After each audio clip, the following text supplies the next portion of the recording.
तो कैसे हैं आप लोग। मैं हूं miss Rashmi and welcome back to whole numbers का आज का एपिसोड।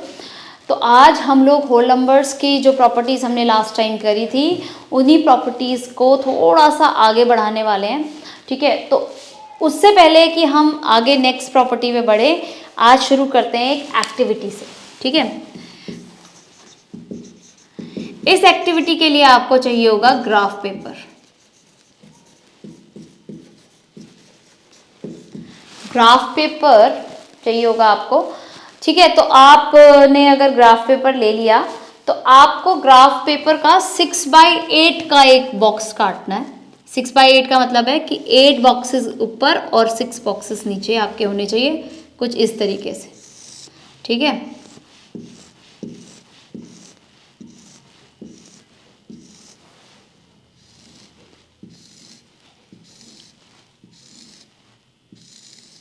देखिए 1 2 3 4 5 6 इधर है और 1 2 3 4 5 6 7 8 इधर।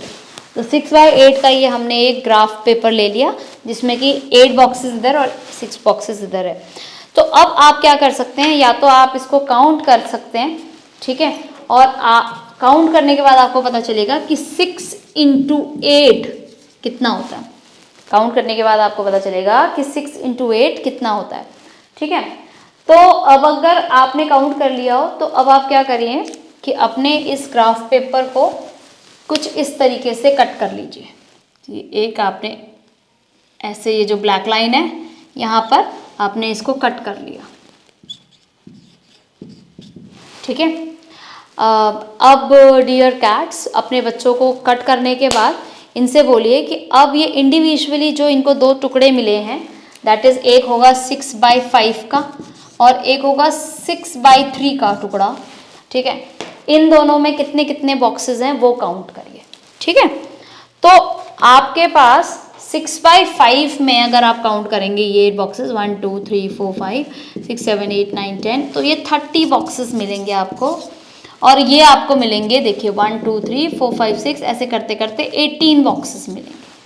ओके, नेक्स्ट क्वेश्चन आप जो पूछ सकती है कि क्या इन दोनों को सम करके मुझे 48 बॉक्सेस मिल रहे हैं।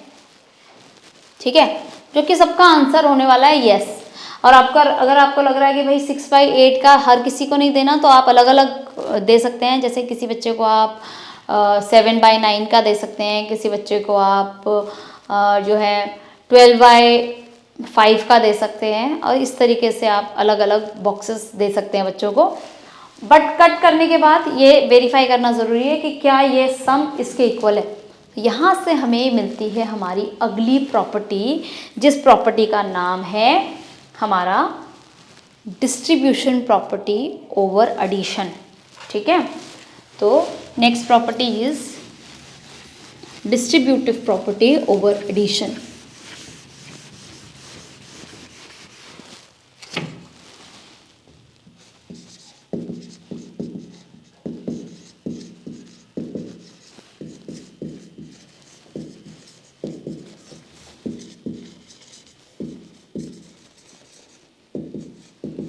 इसका मतलब ये हुआ कि अगर कोई होल नंबर है a, ठीक है, और उसको हमने मल्टीप्लाई किया है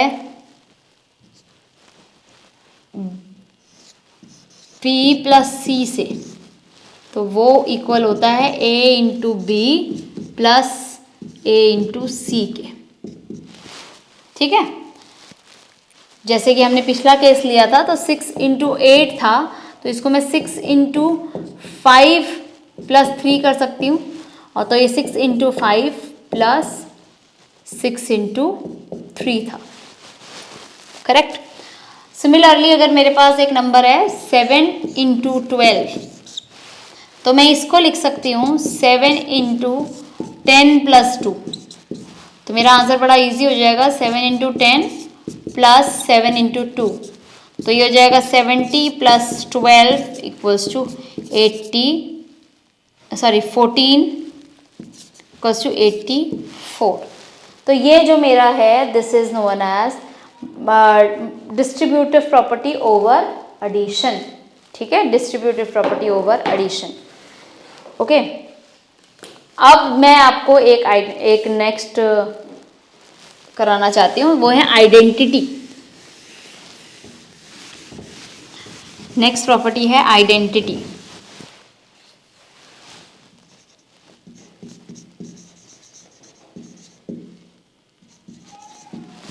अब अगर आइडेंटिटी की बात करें हम, आइडेंटिटी का मतलब होता है किसी की पहचान, ठीक है, और उसकी पहचान ओरिजिनल रहे और वो चेंज ना हो। अगर ऐसा कौन सा नंबर है जिसको ऐड करने से नंबर की पहचान चेंज नहीं होती?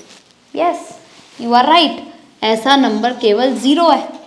सो अगर कोई भी नंबर है, जैसे 17 + 0 तो भी मुझे 17 मिलेगा, 21 + 0 तो भी मुझे 21 ही मिलेगा। तो जो हमारी एडिटिव आइडेंटिटी है, additive identity of whole numbers is 0, ठीक है। उसी तरह एक आपका मल्टीप्लिकेटिव आइडेंटिटी होती है।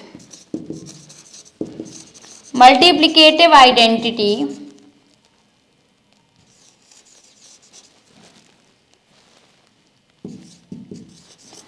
Of whole numbers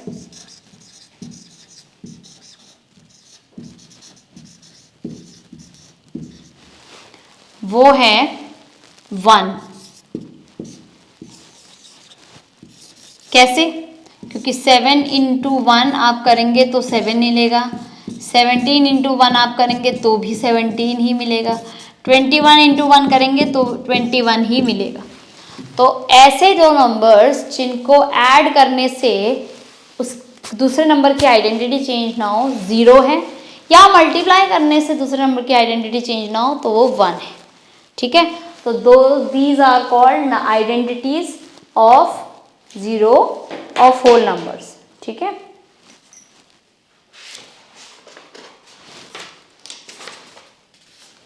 alright, so coming on to our next exercise, that is your exercise 2.2. let us start with it. Exercise 2.2.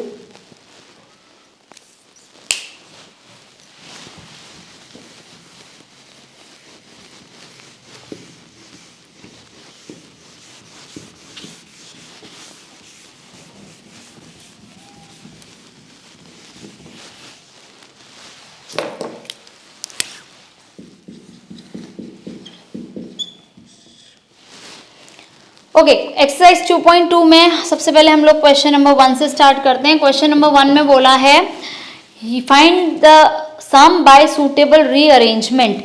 आपसे बोला गया है, देखो 837 + 208 + 363, इनको आप करेंगे ऐड सूटेबल रीअरेंजमेंट में। जब हम बात करते हैं रीअरेंजमेंट की, रीअरेंजमेंट का मतलब होता है कम्यूटेटिव प्रॉपर्टी, क्योंकि उल्टा पुल्टा एक समान किसी भी अरेंजमेंट में लिखो आप, सम हमेशा सेम रहेगा। अब सूटेबल रीअरेंजमेंट का मतलब क्या है यहाँ पे, कि हम ऐसे नंबर्स को पहले ऐड करें जिनको ऐड करने से हमें ज़्यादा से ज़्यादा 0 मिले। तो आपको उसके लिए याद रखने पड़ेंगे ये कुछ पेयर्स, गुड पेयर्स, इन्हें मैं कहती हूँ गुड पेयर्स। क्योंकि जैसे कि 1 + 9 से मिलता है 1s प्लेस पे 0, उसी तरह 2 + 8 से मिलता है 1s प्लेस पे 0, 3 + 7 से मिलता है 1s प्लेस पे 0, 4 + 6 से मिलता है 1 प्लेस पे 0 एंड 5 + 5 से मिलता है 1s प्लेस पे 0। सो मेरे ये जो गुड पेयर्स हैं वो ऐसे नंबर्स होने चाहिए जिनके जो कि 1s प्लेस पे इनमें से कोई एक हो। तो अगर मैं ऐसे नंबर्स को आइडेंटिफाई करूं तो ये 7 और ये 3 एक ऐसे नंबर्स हैं जो कि गुड पेयर बनाते हैं मिलके, और इनके साथ जो है मुझे क्या मिलेगा, 0 मिलेगा। तो मैं इनको सबसे पहले रीअरेंज कर देती हूँ। 837 + 363 को मैं पहले लिखूँ और इनको पहले ऐड करूँ और प्लस उसमें करूँ 208। ये जो प्रॉपर्टी मैंने यहाँ लगाई है, this is my commutative property. Commutative property, commutative property का मतलब क्या है कि मैंने उसको सूटेबल रीअरेंज किया और उल्टा पुल्टा एक समान होने के कारण मेरे फाइनल आंसर पे कोई असर नहीं पड़ेगा। ठीक है, इन दोनों को मैंने ऐड किया तो आप इसको देख सकते हैं कि ये 0 हो जाएगा, ये 0 हो जाएगा और मेरे पास बच जाएगा 8, 9 एंड 11, 1200 प्लस 208। अब मैं इसको और ज़्यादा ओरली कर सकती हूँ एंड दिस विल बिकम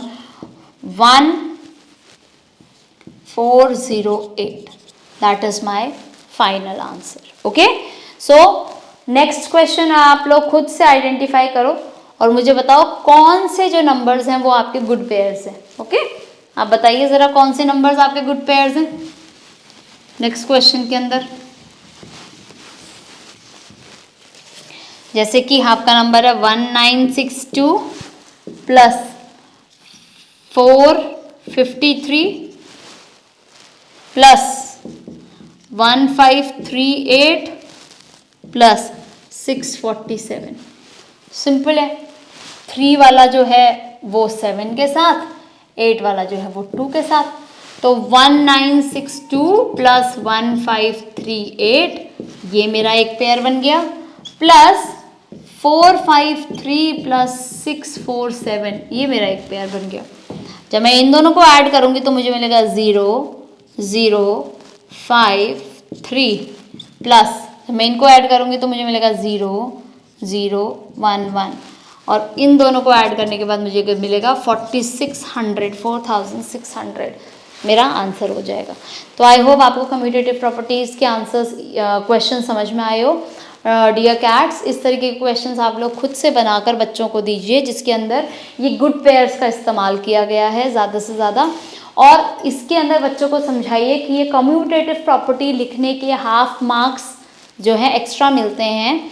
ऐसा मैं इसलिए बोल रही हूँ क्योंकि आगे चलकर काफ़ी सारी चीज़ें ऐसी होंगी जो बच्चों को लिखनी मैंडेटरी होंगी और वो अगर अभी से आदत बनाएंगे तो उनकी आगे जाके मार्क्स नहीं कटेंगे। ओके, बोर्ड के एग्ज़ाम्स में।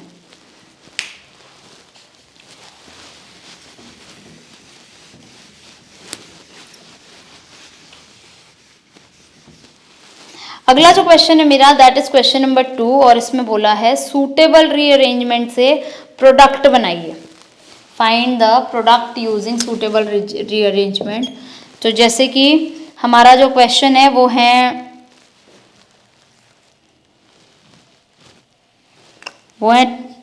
2 इंटू 1768 इंटू 50।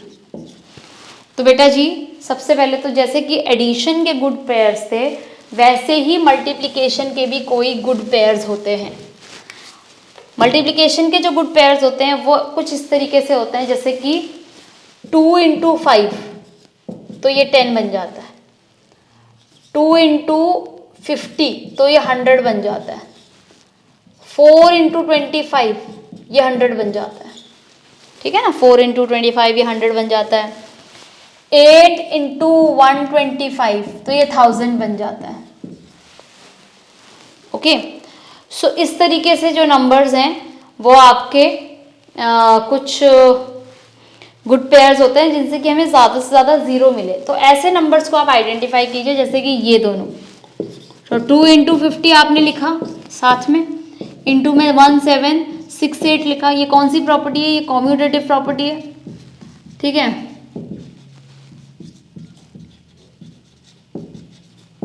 और फिर मुझे यहाँ पे 100 मिल गया। 100 इंटू 1768 मैंने जब किया तो मेरा आंसर आया 176800। That is my final answer. और आपने यहाँ पे देखा कि अगर मैं अपने गुड पेयर्स को आइडेंटिफाई कर लूँ, ठीक है, तो वो गुड पेयर मेरा एडिशन और मल्टीप्लिकेशन के प्रोसेस को बहुत ज़्यादा ईजी कर देता है। So it's very very important to identify the good pairs. ठीक है,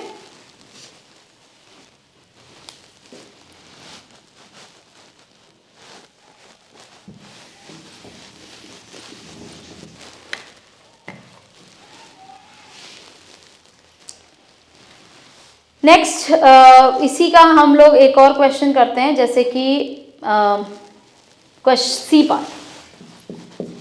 सी पार्ट में 8 इंटू 291 इंटू 125 है, 125। सो दिस विल बिकम, देखिए 125 इंटू 8 ये था 1000 बन जाएगा, सो 8 इंटू 125 इंटू में 291, तो ये कम्यूटेटिव प्रॉपर्टी हो गया, ये बन गया 1000, ये बन गया 291, तो ये बन गया 291000। सो आई होप अब आपको समझ में आया होगा।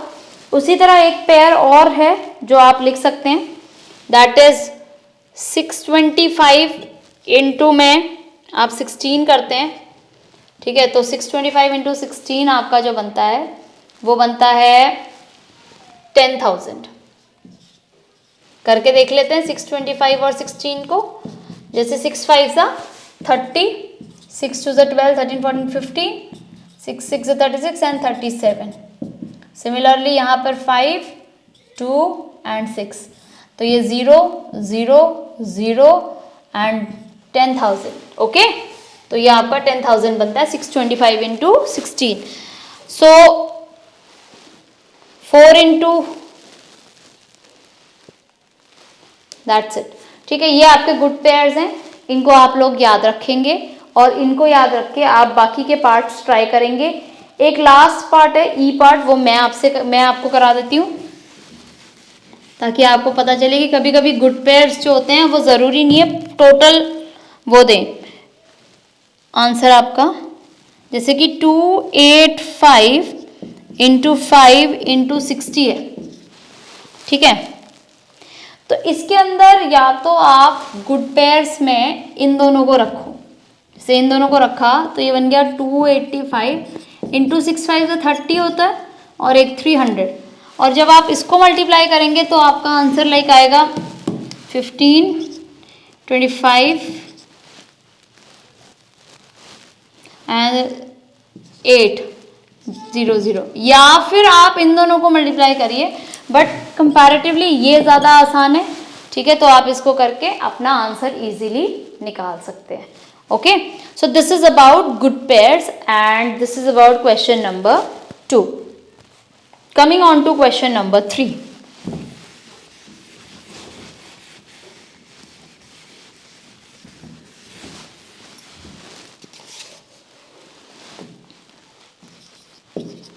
क्वेश्चन नंबर 3 आपसे कह रहा है find the value of the following. जैसे कि 297 है इंटू 17 प्लस 297 इंटू 3। तो बेटा अब आप देखिए ये और ये इन दोनों में से आप एक कॉमन निकाल सकते हैं, दैट इज 297। 297 जैसे ही आपने कॉमन निकाला आपके पास यहाँ बच गया 17 प्लस यहाँ बच गया 3, तो आप इसको इजीली लिख सकते हैं 297 इंटू में 20। ठीक है, ये जो प्रॉपर्टी हमने यहाँ यूज करी है ये है डिस्ट्रीब्यूटिव प्रॉपर्टी। ठीक है, डिस्ट्रीब्यूटिव प्रॉपर्टी। अब आप क्या सोच रहे होंगे, आप ये सोच रहे होंगे कि मैम हम तो इन दोनों को मल्टीप्लाई करके इन दोनों को मल्टीप्लाई करके आंसर को ऐड करके भी आंसर निकाल सकते थे। कर सकते थे, बिल्कुल कर सकते थे, लेकिन फिर प्रॉपर्टीज सिखाने का फ़ायदा क्या होता, सबसे पहली बात। दूसरी बात, जब आप ये करते कि आप इतने बड़े नंबर को 17 से मल्टीप्लाई करते, फिर आप उतने बड़े नंबर को आप 3 से मल्टीप्लाई करते, फिर आप ऐड करते, तो आपको एक बहुत कॉम्प्लेक्स आंसर मिलता एज कंपेयर टू जब आपने ये किया यहाँ पे 20 मिल गया, तो आप सिंपली अगर 2 से इसको मल्टीप्लाई करेंगे और 0 लगा देंगे, तो जैसे 7 2 14, 9 2 18 प्लस 1 9, 2 2 4 प्लस 1 5, तो 5940 आपका आंसर आ जाएगा, which is a which is easily found out. Similarly अब आपका एक क्वेश्चन है बी पार्ट, उसमें 54279 ये आप कॉमन ले लीजिए, 54279 ये आप कॉमन ले लीजिए, तो आपका जो अंदर बच जाएगा वो बच जाएगा 92 प्लस 8। 92 प्लस 8 तो हमें पता है 100 होता है, तो इसका फाइनल आंसर 5427900 आना चाहिए। डिस्ट्रीब्यूटिव प्रॉपर्टी लिखना इंपॉर्टेंट है, आपने जो प्रॉपर्टी का इस्तेमाल किया है उसका नाम लिखना इंपॉर्टेंट है। ठीक है, तो ज़रूर से आप डिस्ट्रीब्यूटिव प्रॉपर्टी लिखिए। उसके बाद मैं आपको कराती हूँ पार्ट नंबर सी और डी।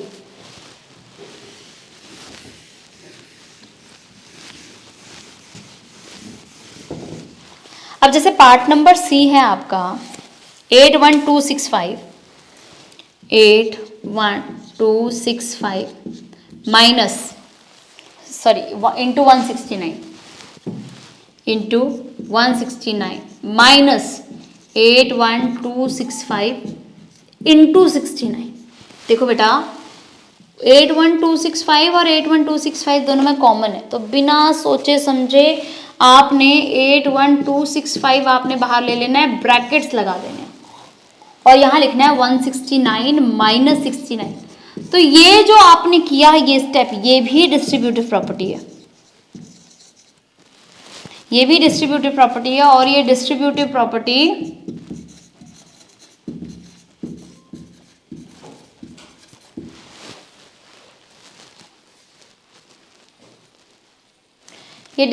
प्रॉपर्टी आपकी ओवर है सब्ट्रैक्शन, ठीक है। तो ये बन गया 81265 इंटू 100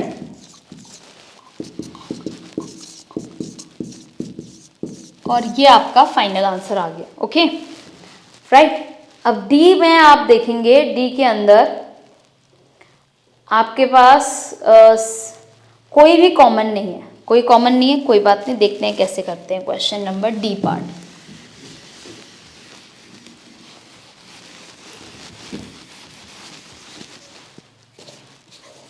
तो ये है हमारा number 3845 into 5 into 782 plus 769 into 25 769 into 25 into 218।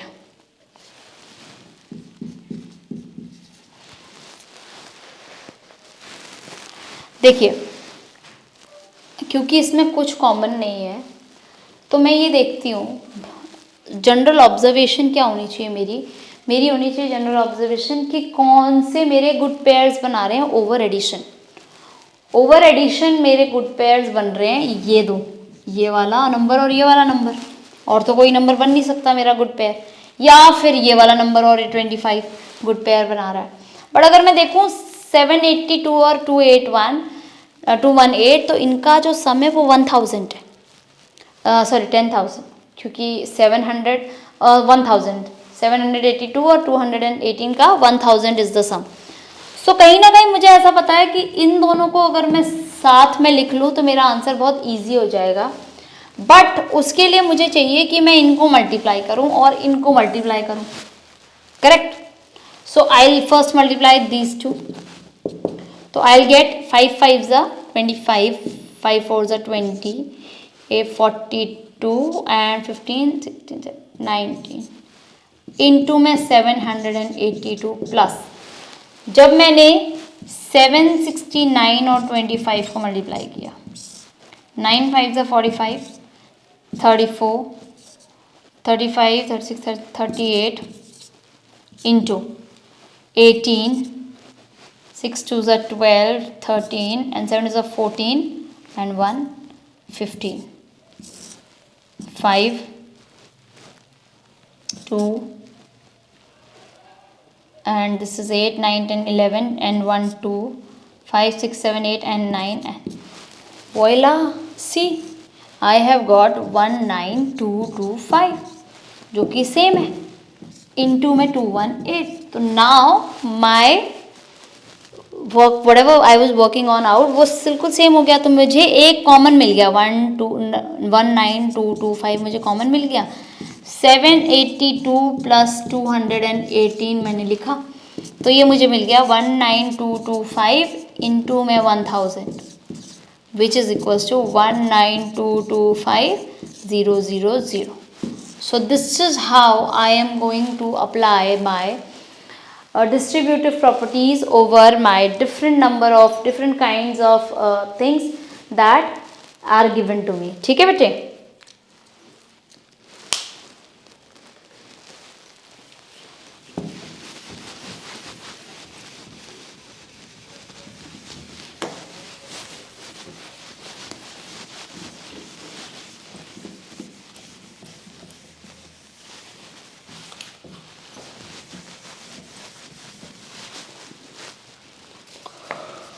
Next question. A taxi driver filled his car petrol tank with 40 liters of petrol on Monday. Next day he filled the tank with 50 liters of petrol. Petrol cost 44 per liter. How much did he spend on the petrol? So it is said that Monday को he filled his car with 40 liter and Tuesday को he filled his car with 50 liter of petrol. Correct. Petrol का cost of petrol is ₹44. ठीक है, तो बोल रहा है how much he spend. तो भाई देखो, आपका 44 रुपीज़ का पेट्रोल है, वो ओवर 50 भी जा रहा है, प्लस 44 रुपीज़ का पेट्रोल ही ओवर 40 भी जा रहा है. तो इसका मतलब 44 को अगर मैं डायरेक्टली 50 + 40 दैट इज 90 से मल्टीप्लाई कर दूँ तो मेरा आंसर आ जाएगा, है ना. 3960 रुपीज़ का पेट्रोल है जो उसने 2 दिन में फिल करा. Correct. A vendor supplies 32 litre of milk to a hotel in the morning and 68 litre of milk in the evening. Cost is 45. How much money per day. तो भाई वही है कि 45 × 32 + 68 आप करेंगे, 100 होता है. 3200 आपका पर डे का हिसाब है. अब आपका नेक्स्ट क्वेश्चन जो है वो है मैच द फॉलोइंग. उसके अंडर आपको दिया हुआ है कि अगर मेरे पास 425 है, उसको मल्टीप्लाई कर रही हूँ 136 के, तो मैं उसको लिख सकती हूँ 425 × 6 + 30 + 100. तो ये क्या है? This is distribution property. Understand the meaning of distribution. Distribute का मतलब होता है बांटना. सो अगर आपने किसी नंबर को इस तरीके से बांट दिया कि उनका सम टोटल नंबर के इक्वल है, तो that is distributive property under addition. Okay. अब 2 × 49 × 50 बिकम्स 2 × 50 × 49. आपने पोजीशन चेंज करी. This should be commutative property under multiplication, क्योंकि यहाँ मल्टीप्लाई हो रहा है. और 80 + 20 आपने कर दिया ओवर एडिशन, तो डिस्ट्रीब्यूटिव प्रॉपर्टी ओवर एडिशन. ये हमने अभी तक करा है use. So this is what we were talking about. The last topic of this chapter is pattern in the whole number. Pattern in the whole number का आपकी एक छोटी सी एक्सरसाइज भी है जो कि ज़्यादा बड़ी नहीं है. ठीक है, तो पैटर्न सबसे पहले समझ लेते हैं हम कि अगर सबसे पहला जो पैटर्न है वो है हमारा लाइक एक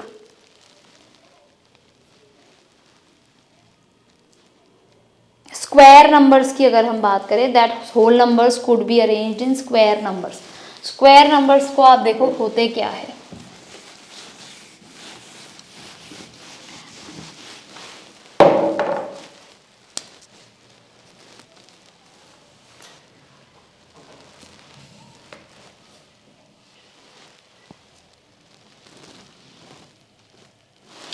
सबसे पहले मैं कर रही हूँ स्क्वायर नंबर्स. स्क्वायर नंबर में 1 1 2 3 4, देन 1 2 3 4 5 6 7 8 9, देन 1 2 3 4 5 6 7 8 9 10 11 12 13 14 15 16. तो 1 4 9 16 ये स्क्वायर नंबर्स होते हैं एंड सो ऑन. ये बने कैसे हैं? ये बने हैं 1 के जैसे नीचे बेस में 1 है, जिसमें बेस में 2 है, उसके ऊपर भी 2, 3 है, फिर आगे 3 से 3 तक, 4 से 4 तक, तो 4 इधर भी होंगे इधर भी होंगे. अगला ऐसे 5 and 5 तो नंबर बन जाता है 25. 5 × 5, 6 × 6 तो 36 बन जाता है. तो अब आपकी एक्टिविटी है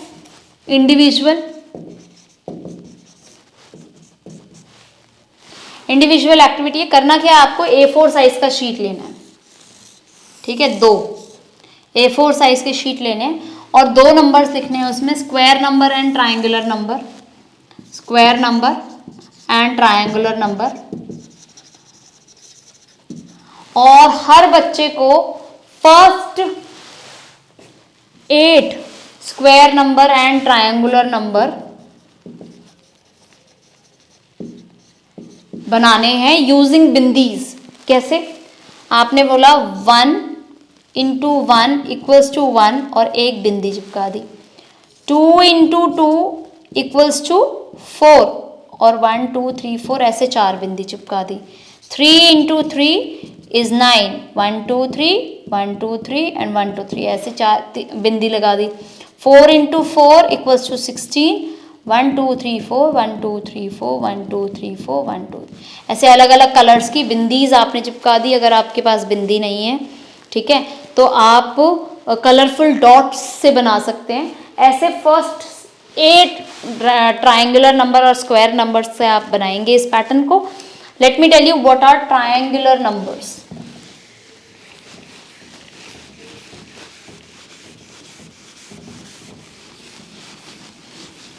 ट्रायंगुलर नंबर्स का मतलब होता है वो नंबर्स जिनको अरेंज करके हम एक ट्रायंगल बना सकते हैं। जैसे कि 1, जैसे कि 1 2 एंड 3, ये एक ट्रायंगुलर नंबर है, ठीक है। 3, जैसे कि 1 2 3 4 5 6, ये एक ट्रायंगुलर नंबर है। जैसे कि 1 2 3 4 5 6 7 8 9 एंड 10, ये एक ट्रायंगुलर नंबर है। अब ये बनता कैसे है? खाली 1, ठीक है। अब दो नंबर को ऐड किया 1 + 2 तो ये बनता है 3। अब 1 + 2 + 3 किया तो जो मिलेगा वो मिलेगा 6। तो ये जो बनता है 1 2 3 4 5 6 7 8 9 10, ये मिलता है 1 + 2 + 3 + 4 से। तो first natural number, first 2 natural number, तो ये आपके सारे पैटर्न्स बन जाते हैं। तो ये आपको बिंदी से दिखाने हैं और आपको नंबर्स जो हैं वो इसको डियर टीचर्स आप लोग इसको उस पर अपनी क्लासरूम में डिस्प्ले कर सकते हैं बेस्ट वंस को। तो आप बताएंगे कि भाई जो हमारे जो स्क्वायर्स हैं, स्क्वायर नंबर्स हैं, वो होते हैं क्या? 2 एक स्क्वायर नंबर है या नहीं है? 3 एक स्क्वायर नंबर है या नहीं है? तो 2 और 3 तो स्क्वायर नंबर नहीं है, बट 3 एक ट्राइंगुलर नंबर ज़रूर है। तो ऐसे आपको एक टेबल दी हुई है, टेबल नंबर 42, पेज नंबर 42 पे, वो आप ज़रूर से कर लीजिएगा, ठीक है, अपने आप से। अब है पैटर्न्स। पैटर्न्स के अंदर आपको ज़्यादा कुछ नहीं, बस ये पैटर्न देखना है कि भाई कैसे हम लोग एडिशन और सब्ट्रैक्शन का हेल्प कर सकते हैं। तो उसमें आपके जो पेयर्स हैं वो पेयर्स आपको याद रखने हैं पैटर्न्स में। और एक्सरसाइज 2.3 पे अगर आप आ जाएं तो उसमें वो पैटर्न का ही यूज़ हो रहा है।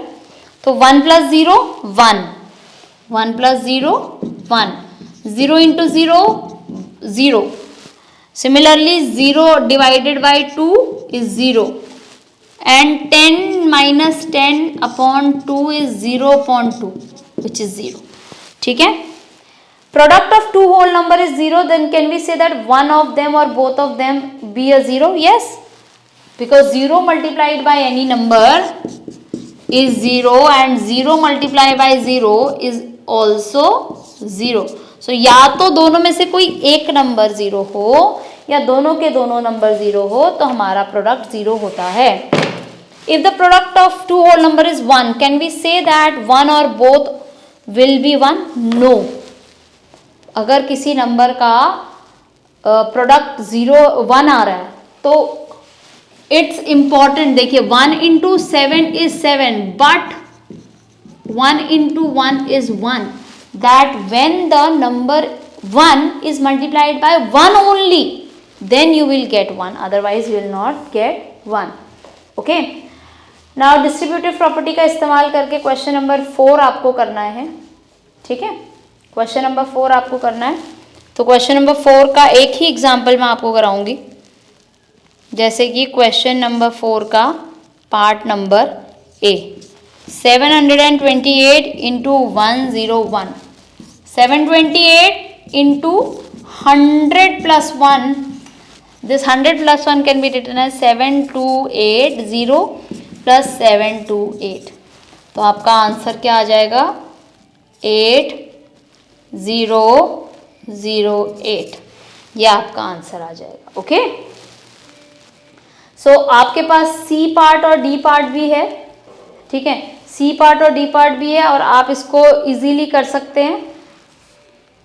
तो आप इसको रीफ्रेम कीजिए और इसको 25 जैसे हैं तो 20 + 5 आप करके कर लीजिएगा, या 30 - 1। उसी तरह 125 है तो 100 + 25 करके आप कर लीजिएगा, तो आपका आंसर आ जाएगा। अब आपको एक पैटर्न स्टडी करने के लिए बोला और बोला गया है कि आपको नेक्स्ट 2 स्टेप बताने हैं। तो जैसे पैटर्न में दिया हुआ है 1 × 8 + 1 9, 1 2 × 8 + 9 is 9 8, 1 2 3 × 8 + 3 is 9 8 7, तो 1 2 3 4 × 8 + 4 is 9 8 7 6 एंड टिल 5। तो अगला मुझे लगता है होगा 1 2 3 4 5 6 × 8 + 6 equals to 9 8 7 6 5 and 4। ठीक है, समझ गए आप इस पैटर्न को? Okay, so this is how this pattern is working. Alright, so with this we have completed today's chapter, that is whole numbers, and we will be very soon in the next class starting with our new chapter of LCM and HCF. Till then, revise your concept, do whatever you have not understood again, and don't forget to make this activity. Bye bye.